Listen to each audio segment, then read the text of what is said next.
Dia melihat dari jarak berapa? 100 meter. Iya. Malam hari. Iya. Loh, dia nggak kenal nama, tapi tahu orangnya itu. Hebat bener. Matanya itu. Mata elangnya deh. Iya benar. Peristiwa kejadian itu jam setengah 10-an. Setengah 10 Iya. malam. Malam dong. Iya malam. Orang udah pada tidur loh jam segitu. Iya waktu kejadian. Nah, dulu Aep beli rokok. Iya, Nama- di sini tuh nggak ada yang warung buka sampai malam sih Pak, dari dulu juga. Saya tidak pernah.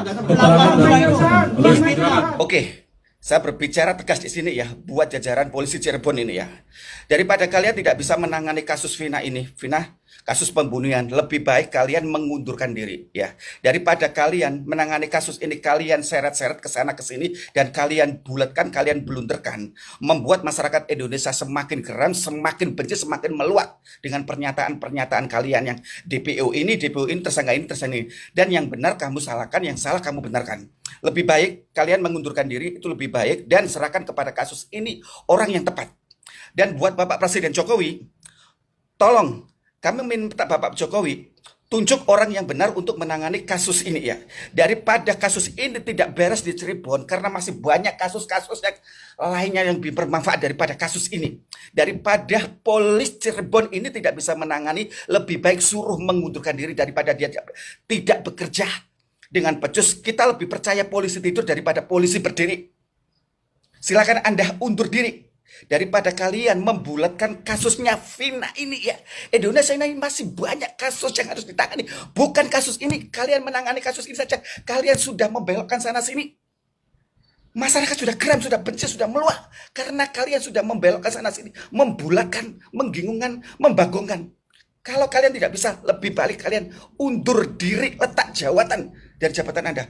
Salam dari Indonesia. Salam untuk dari rakyat semuanya. Setuju? Komen. Suruh serah saja meletakkan jawatan atau mengundurkan diri dari kasus ini daripada masyarakat dibuat puyeng. Lebih banyak kasus-kasus yang lain. Bapak Jokowi tolong tindak orang-orang ini ya. Tidak, saya tidak ikutan dia apa-apa. Sumpah ini kasus paling aneh. Kenapa gue bilang aneh? Kalau si Peggy atau Peron ini terbukti bersalah, kenapa dilakukan penangkapannya nggak pas di tahun 2016 lalu? Sedangkan dari berita yang beredar katanya tahun 2016 itu pernah dilakukan pemeriksaan atau penggeledahan ke rumahnya si Peggy atau Peron ini. Dan pihak kepolisian berhasil dapat satu barang bukti yaitu berupa motor. Tapi setelah itu kenapa adem-adem aja? Kenapa nggak ada tindak lanjut apa-apa? Kenapa nggak dilakukan penangkapan saat itu kalau emang dia terbukti bersalah? Setelah 8 tahun baru dilakukan penggeledahan lagi. Dan nggak perlu waktu 8 tahun. Cuma berapa jam doang kemarin kan buktinya udah dapat tuh bukti-bukti yang kuat. Kenapa perlu waktu 8 tahun? Apa emang sesusah itu, sesulit itu buat nyari bukti-buktinya? Kemarin kan beberapa jam juga udah dapet barang buktinya. Aduh. Gue di sini bukan mau ngebelain si Peggy atau Peron ya. Kalau emang dia terbukti bersalah ya udah hukum dengan hukuman yang setimpal. Tapi kalau misalnya emang gak bersalah, udah bebasin aja, gak perlu nyari-nyari kesalahan yang emang bikin masyarakat tuh bingung jadinya. Ini tuh, dia tuh emang bersalah apa emang cuma buat pengalihan aja gitu. Kasus ini tuh sebenarnya bisa jadi kesempatan buat pihak berwenang, buat pihak berwajib tuh buat nunjukin kalau memang hukum di Indonesia itu adil gitu. Jadi kami masyarakat tuh bisa menilai bahwa hukum di Indonesia itu tidak tumpul ke atas dan tajam ke bawah. Buktiin gitu. Karena emang kasus ini tuh viral banget. Jadi kami sebagai masyarakat bisa menilai hukum Indonesia itu seperti apa. Ayo tunjukin keadilan tuh di mana gitu. Kepada institusi polisi, Pak, kalau misalkan tahu endingnya kayak begini, mending kagak usah dibahas dah kasus Vina aslian beneran dah. Kalau endingnya yang jadi tersangka cuman tukang kuli bangunan yang diam di kota besar. Kayak Bapak 8 tahun ini ngapain aja Pak gitu. Kalau cuman buat nangkap kuli bangunan yang di kota besar, dia kagak kabur, kagak kemana-mana, diem aja, kagak ketemu-temu. Terus bilang dekingannya kuat. Dekingan kuat dari mana ya Pak ya? Tukang kuli bangunan, dia mau makan aja susah Pak. apalagi jadi ketua geng motor. Coba Bapak ngomongnya pakai akal, Pak. Saya yang IQ-nya di bawah rata-rata juga ini tetap kagak masuk akal, Pak. Kirain saya, Pak, yang ditangkap tuh anak mafia besar atau apa gitu, yang jelas-jelas yang notabene emang lebih masuk tuh daripada ini gitu. Kayak dari telinga aja jauh, Pak. Teman saya aja yang telinganya bolong besar begitu pakai botol Yakult. Dia udah 8 tahun 9 tahun kagak pakai botol Yakult, tetap aja ngampleh.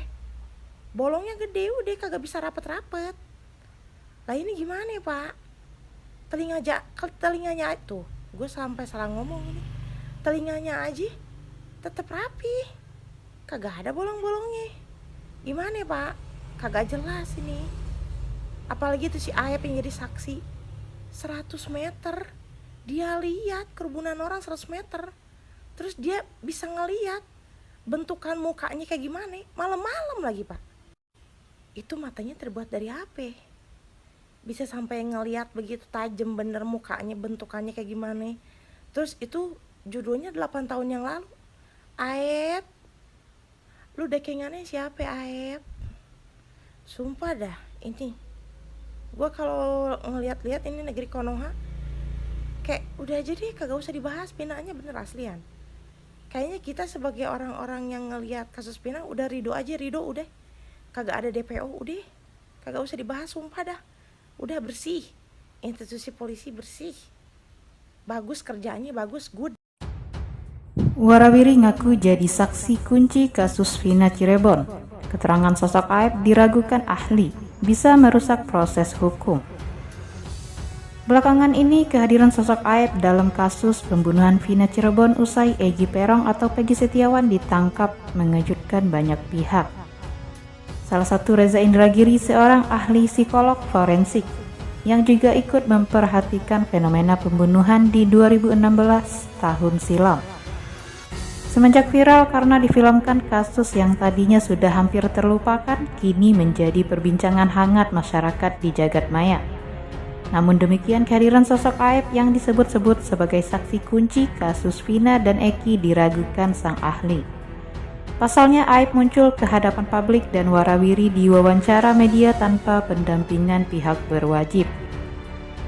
Melansir kanal YouTube Kompas TV, Reza Indragiri pun mengaku terkejut dengan fenomena munculnya sosok Aep.